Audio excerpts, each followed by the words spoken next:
بسم اللہ الرحمن الرحیم۔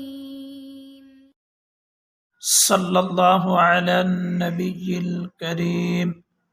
تجویدی قاعدہ مخارج و صفات کے ساتھ سبق نمبر 2، حروف مرکبات حاصلات تعلم۔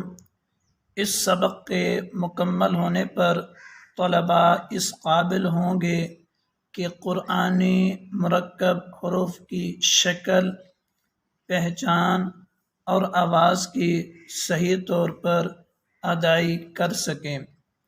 محترم سامعین، اس تختی میں قابل غور 3 باتیں ہیں۔ پہلی اور بنیادی بات قرآنی مرکب حروف کی شکل، یعنی جو ہمارے سامنے یہ حروف لکھے گئے ہیں یہ قرآنی حروف ہیں، ان کی اشکال کون کون سی ہیں، ان کی بچوں کو پہچان کروانی ہے۔ مثال کے طور پر یہ لام الف اس شکل میں، اس صورت میں لکھا جاتا ہے، کبھی لام الف کو اس شکل میں لکھا جاتا ہے، کبھی اس شکل میں لکھا جاتا ہے، کبھی اس شکل میں اور کبھی اس شکل میں۔ یہ پانچوں کی پانچوں صورتیں، شکلیں لام الف کی ہیں۔ بچوں کو ان کی پہچان کروانی ہے کہ یہ پانچوں کے پانچوں لام الف ہیں۔ قرآن پاک میں آپ حضرات کو یہ لام الف ان پانچوں شکلوں میں سے کسی ایک شکل میں لکھا ہوا نظر آئے گا۔ یہ مطلب ہے قرآنی مرکب حروف کی شکل کا۔ پہچان یعنی بچوں کو پہچان کروانی ہے کہ بیٹا یہ الف ہے، اس کے بعد لام ہے۔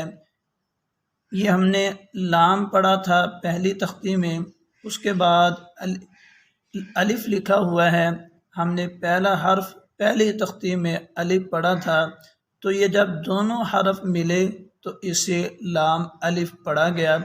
پھر تیسرے نمبر پر ان حروف کی صحیح ادائی ہے کہ جیسے پہلی تختی میں ان حروف کو مخارج و صفات کا خیال رکھتے ہوئے ادا کیا تھا، اسی طرح اس تختی میں بھی مخارج و صفات کا خیال رکھتے ہوئے ادا کرنا ہے۔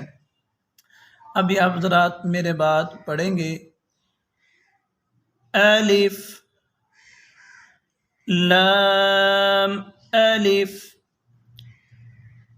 لام الف با الف لام الف لام لام الف لام حاء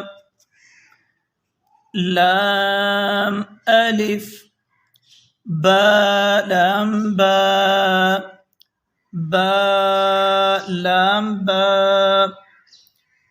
کاف کاف کاف با کاف با کاف الف کاف الف